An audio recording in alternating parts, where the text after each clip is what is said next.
Michael lived a quiet life. He wasn't a man who liked noise or crowds. His home sat on the edge of a small neighborhood surrounded by trees and quiet streets. He loved the peace and the feeling of space around his land.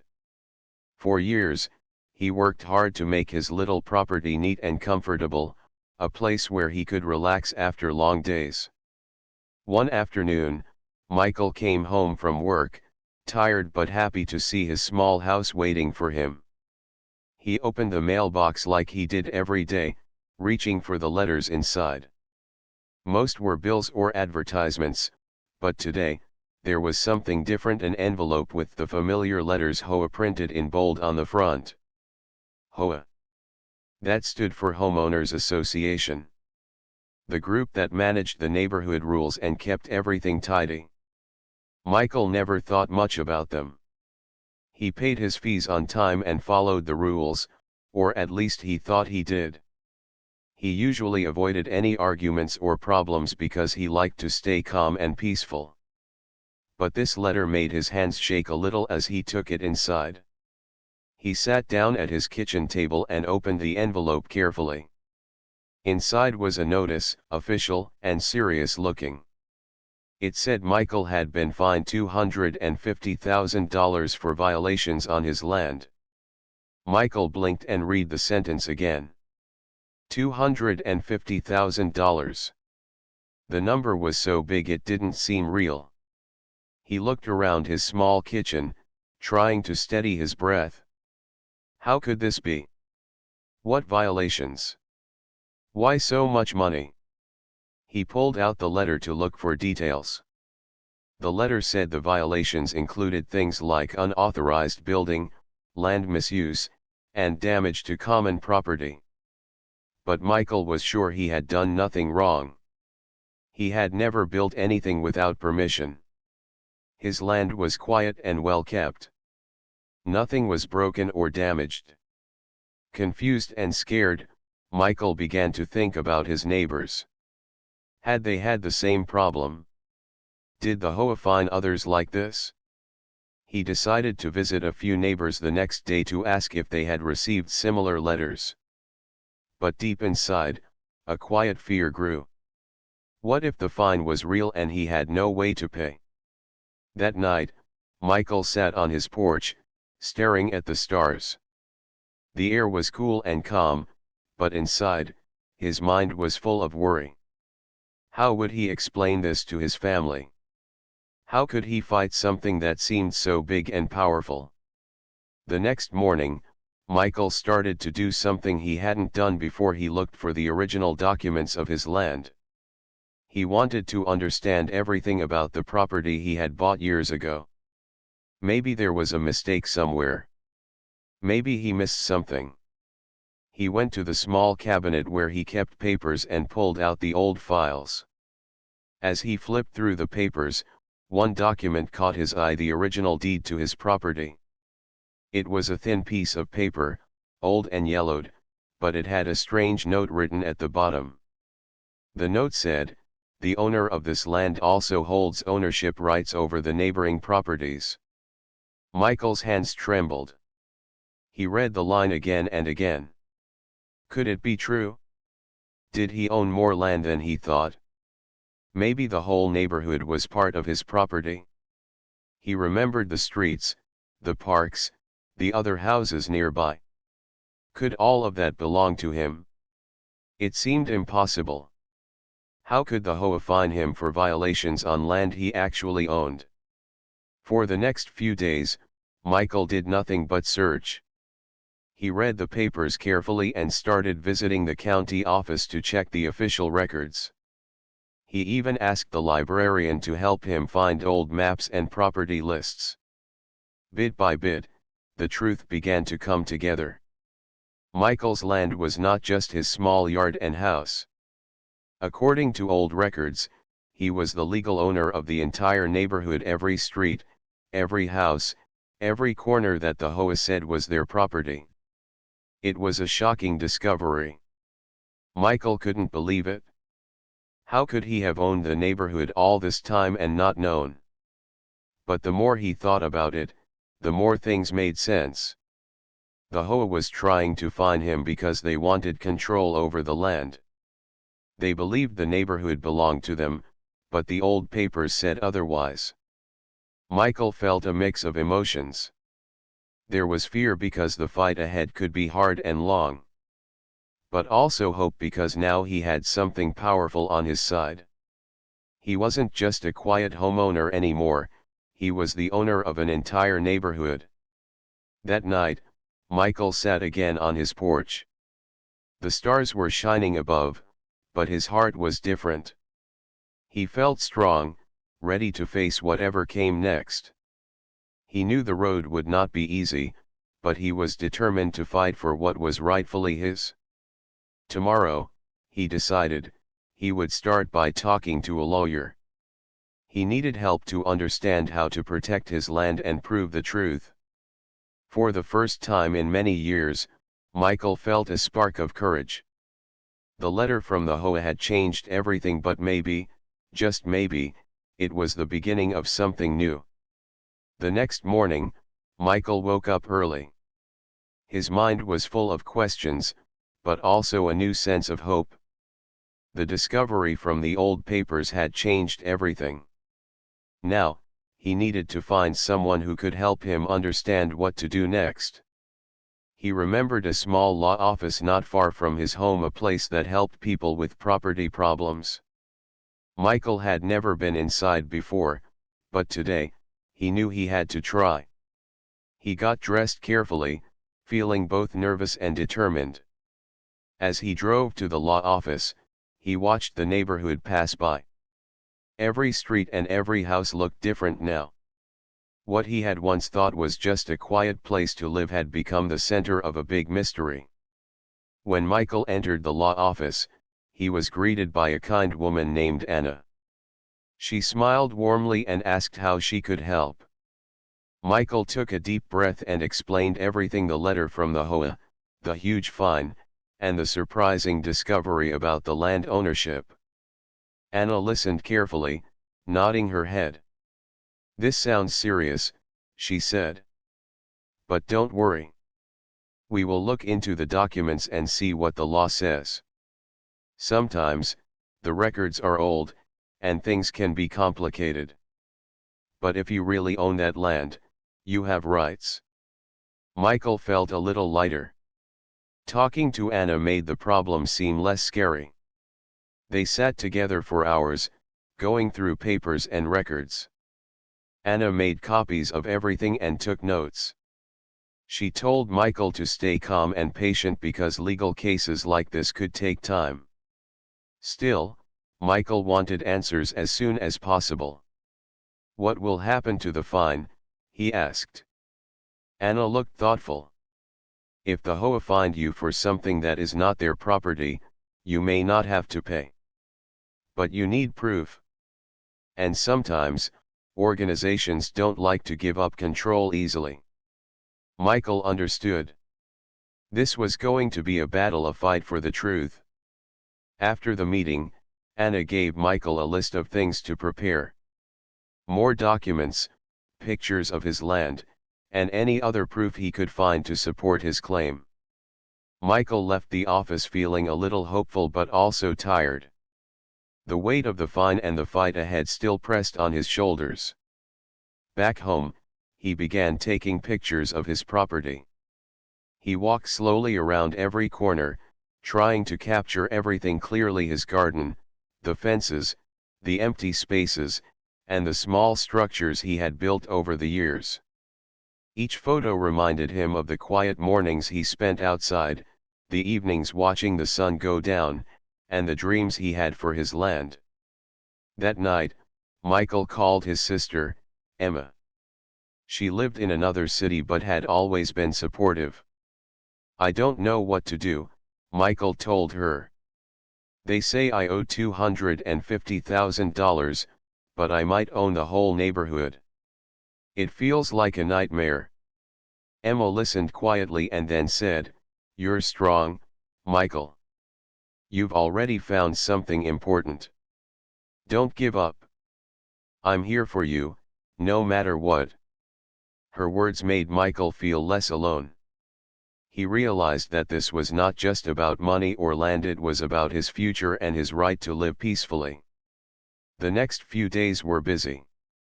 Michael met some neighbors and quietly asked if they knew about the fines or ownership claims. Most had no idea. Some even said the HOA had been strict and sometimes unfair. One neighbor, Mrs. Patel, an elderly woman who lived down the street, warned Michael. The HOA can be powerful. They want to control everything here. You have to be careful. Michael nodded, thankful for her advice. Meanwhile, Anna was working behind the scenes. She contacted the county office and requested official property maps. She also reached out to the HOA to get their version of the story. One afternoon, Michael received a call from Anna. They say the neighborhood belongs to the HOA, she explained. But the papers you found are very old, and they show something different. This could be a case of forgotten rights or a mistake in the records. Michael felt a mix of emotions. He wanted to believe the truth would win, but he also knew it wouldn't be easy. That evening, as Michael sat at his kitchen table, he thought about the meaning of home. This place was more than just land. It was where he had built memories, where he had dreamed quietly about a peaceful life. Now, it was at the center of a struggle. But Michael felt ready. He would fight not just for himself, but for the future of everyone who lived in that neighborhood. He took a deep breath and looked out the window. The moon was shining softly over the trees. Tomorrow, he whispered, I start fighting for what's mine. Michael woke up the next morning with a restless feeling. The fine was still hanging over his head like a dark cloud, but now he had a plan. Anna, the lawyer, was working to gather all the facts. Still, Michael knew he could not just wait quietly. He needed to face the homeowners association. If they thought they could demand such a huge fine without any proof, he had to stand up for himself. After breakfast, Michael drove to the HOA office. It was a small building near the center of the neighborhood, with neat lawns and clean windows. The place looked calm and ordinary, but Michael felt tension rising inside him. He walked in and asked to speak with the HOA manager. The receptionist looked surprised but nodded and told him to wait. A few minutes later, a man named Mr. Reed came out. He was dressed in a sharp suit and wore a serious expression. Mr. Michael, I understand you have questions about the fine, Mr. Reed said. His voice was calm but firm. Yes, Michael replied, trying to keep his voice steady. I want to understand why I'm being fined $250,000. And I also want to tell you that I have papers showing I might own more land than you think. Mr. Reed raised an eyebrow. That's a serious claim. The HOA has clear records, and you have been in violation of several rules for years. Michael shook his head. I never received any proper notice before this. And these violations, I believe they're unfair. Plus, the land records I found show a different story. Mr. Reed looked uncomfortable for a moment but quickly regained control. The HOA protects the neighborhood. If you want to dispute the fine, you can take legal action. But until then, you must pay or face consequences. Michael felt a surge of anger but tried to stay calm. I will fight this. And I'm not alone. Mr. Reed smiled coldly. We'll see about that. After the meeting, Michael walked outside, feeling a mix of fear and determination. The fight ahead was going to be hard. The HOA was powerful and had money and influence. But Michael had something they did not: the truth. Back home, Michael called Anna to tell her about the meeting. She listened carefully and said, "Good job standing up to them. We will need all the evidence to show the court. Also, we should talk to other neighbors. If they support you, it will help your case. Michael agreed. Over the next few days, he began quietly speaking to neighbors, one by one. Some were surprised by his discovery. Some were worried about the HOA's power. But many listened and promised to help. Mrs. Patel, the elderly neighbor, invited Michael for tea one afternoon. "You are brave," she said gently. "Many of us feel afraid to speak. The HOA controls everything. But maybe it's time to change." Michael nodded. "I want to protect this place, not just for me but for everyone who lives here." Together, they started organizing small meetings with neighbors in their backyards and living rooms. They shared stories about the HOA's rules, the fines, and Michael's discovery about land ownership. Slowly, a community began to form. People who once kept quiet started to speak up. They wanted to understand their rights and stand together.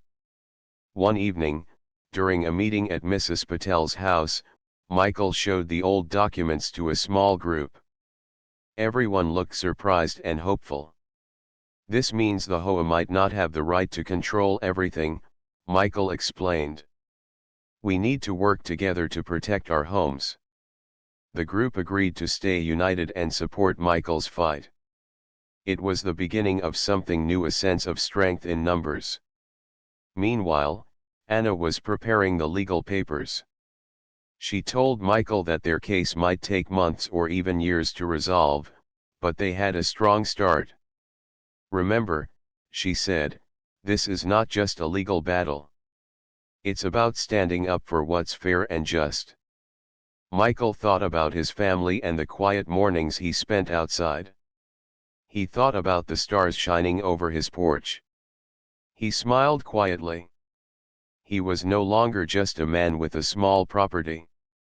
He was a leader, someone who stood up against unfairness and believed in the truth. The road ahead was long and full of challenges, but Michael was ready. Tomorrow, he would return to the HOA office not with fear, but with courage. The days passed quickly, and Michael found himself busier than ever. Between meeting neighbors, gathering documents, and talking with Anna, his world felt fuller and more complicated than it had in years. But despite the growing support, the fight against the HOA seemed daunting. One afternoon, as Michael was leaving the library with a stack of old property maps, he bumped into a man walking in the opposite direction. The man apologized quickly, steadying the papers Michael had nearly dropped. "Sorry about that," the man said with a friendly smile. "Looks like you're busy with some serious research." Michael nodded, surprised at the stranger's kind tone. "Yes, I'm trying to figure out some things about my property." "It's a long story." The man extended his hand. "I'm David. I live here in the neighborhood. If you ever need help, I'm happy to listen."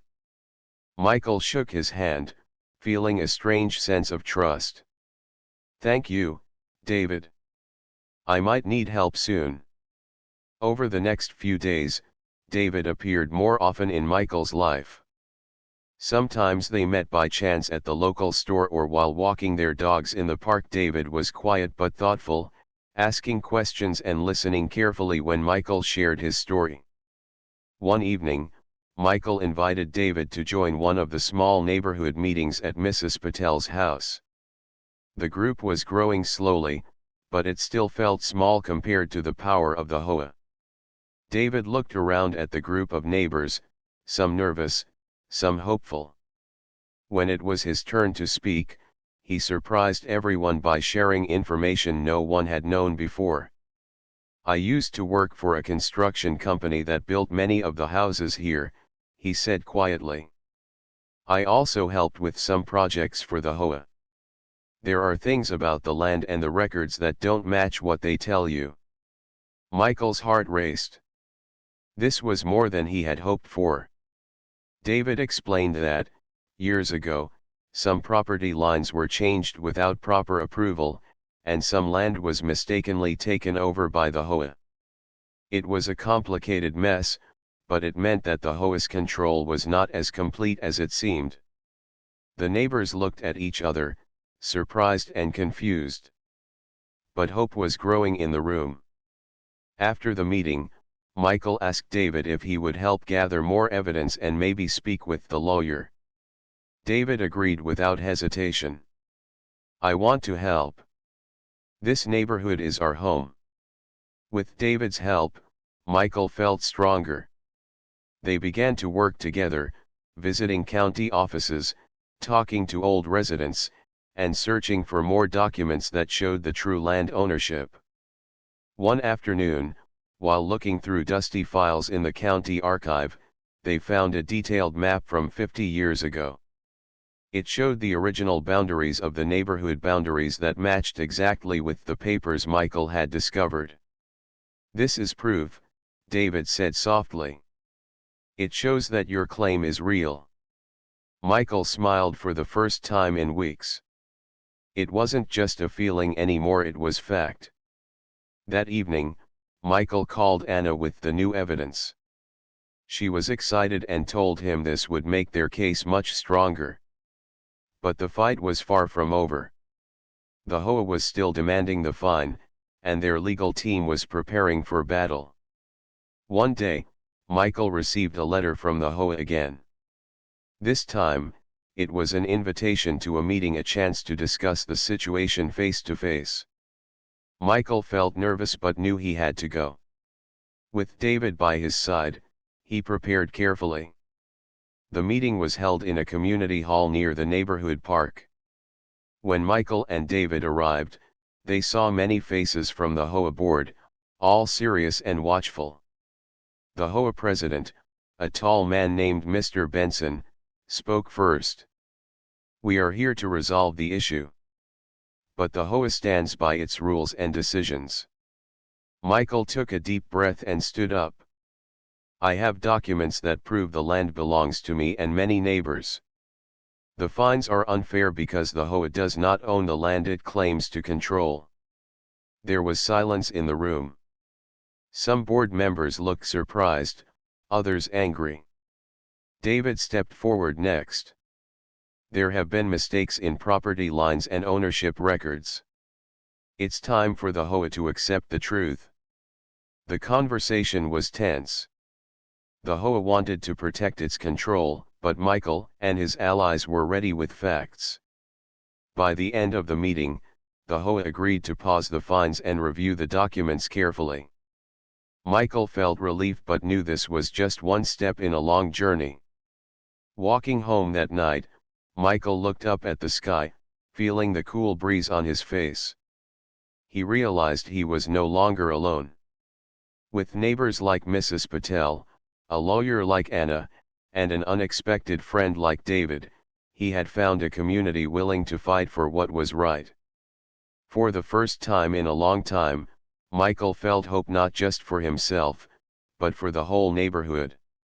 The fight was far from over, but Michael knew one thing clearly: together, they were stronger. The days after the meeting with the HOA were filled with a strange mix of hope and worry for Michael.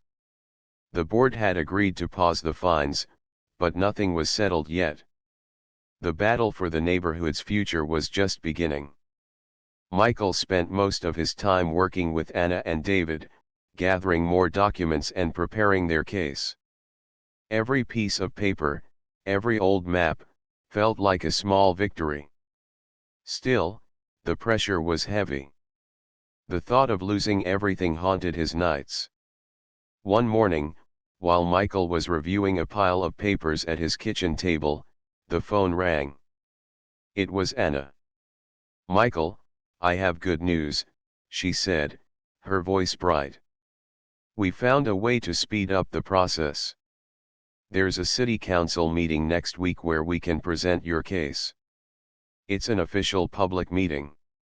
If we speak there, the community and local government will hear your side.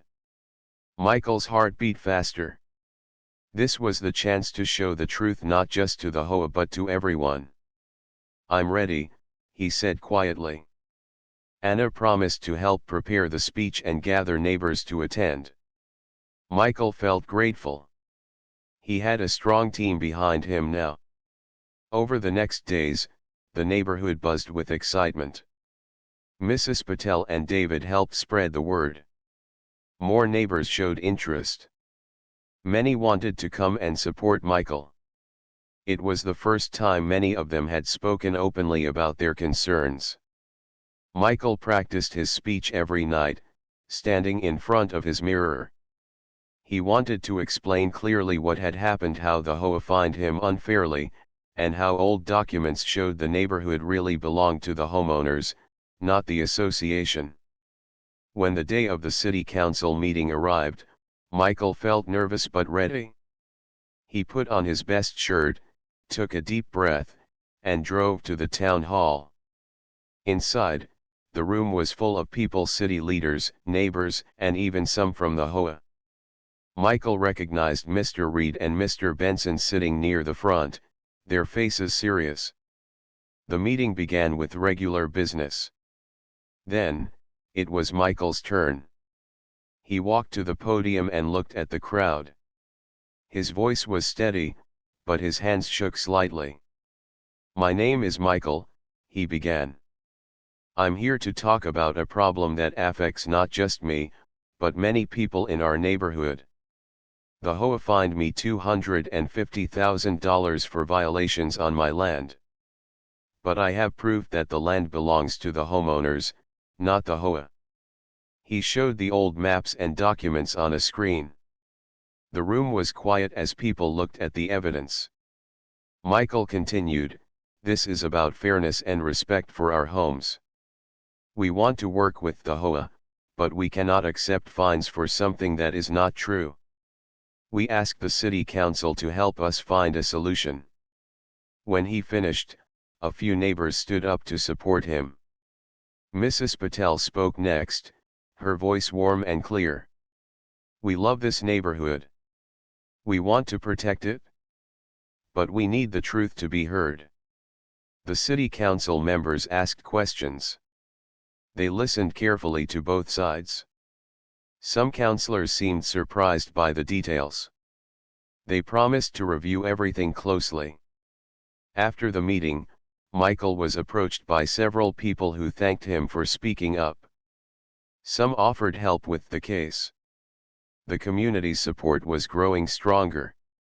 Even Mr. Reed came over and spoke quietly to Michael. "This is not over," he said. "But maybe it's time to talk again."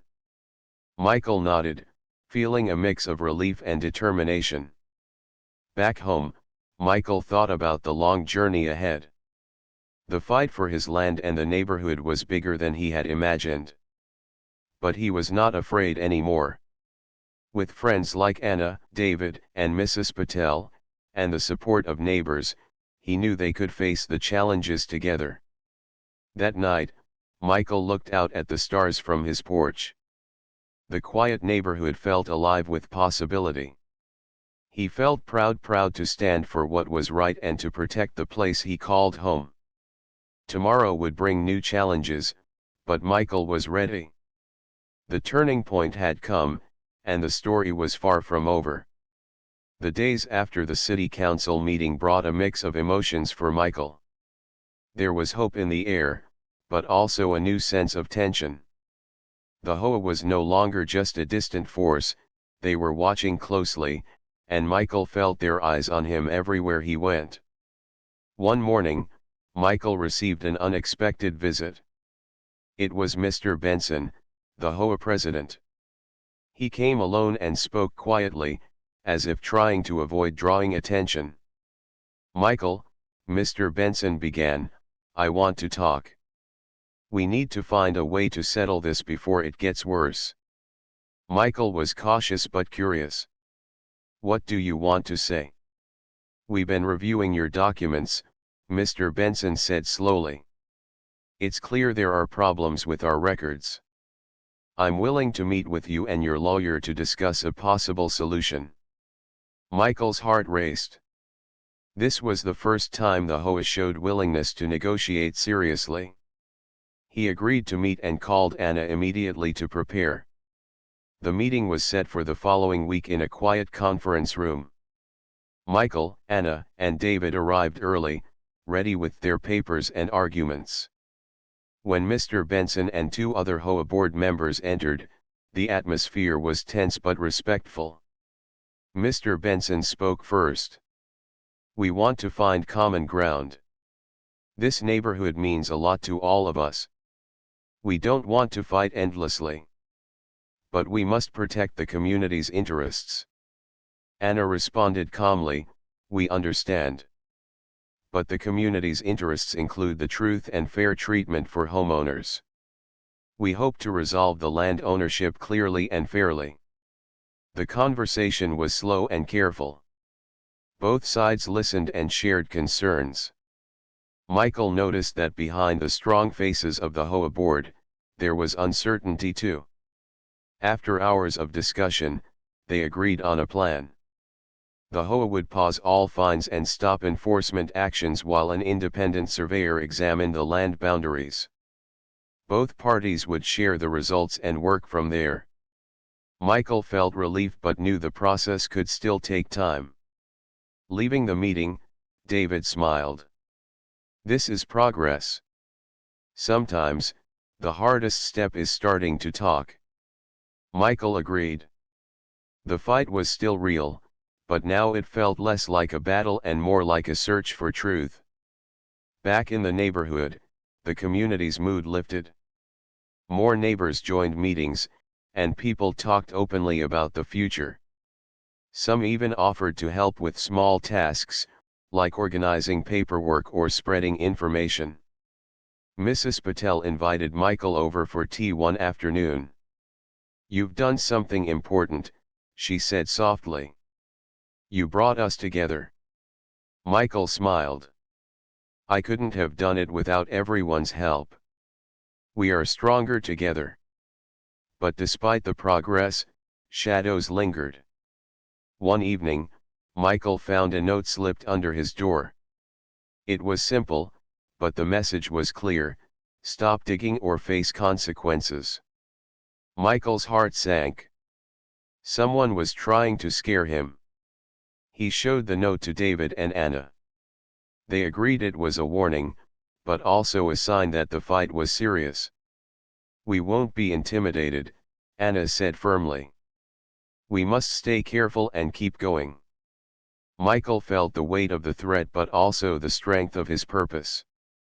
The next days were busy with meetings, phone calls, and preparing for the surveyor's visit. Michael walked his land often, thinking about the past and future. One afternoon, as he was outside, a young neighbor approached him. I want to help, she said shyly. I'm new here, but I believe what you're doing is right. Michael smiled warmly. Thank you. Every voice matters. That evening, Michael stood on his porch and looked out at the neighborhood, the houses, the trees, the streets. It was more than just land. It was a home, a community, a family. The road ahead was still uncertain, but Michael knew one thing for sure: he was not alone.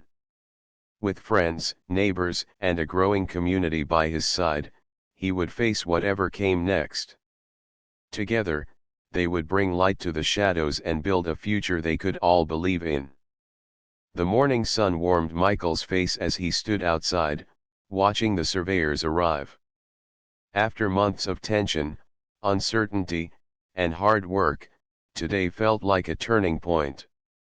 The independent surveyor was a quiet, serious man named Mr. Collins.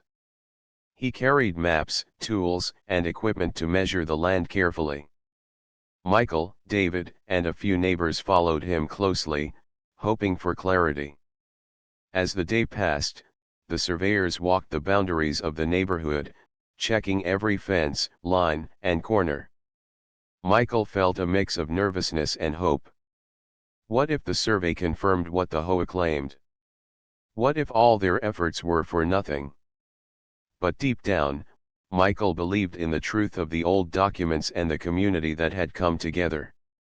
That evening, after the surveyors finished their work, Michael returned home with Anna. They sat at the kitchen table, waiting for the report, knowing it could change everything. A few days later, Michael received a call from Mr. Collins. "Michael, I have the survey results. It confirms the original property boundaries. You and many of your neighbors own the land, not the HOA." Michael's hands shook as he listened. "That means, we were right all along." "Yes," Mr. Collins replied kindly. "I will send the official report to the city council and the HOA." Michael felt tears welling in his eyes. Months of struggle, fear, and hope were now turning into justice. With the survey results in hand, Anna filed a formal case with the city council. The HOA was required to accept the findings and remove all fines.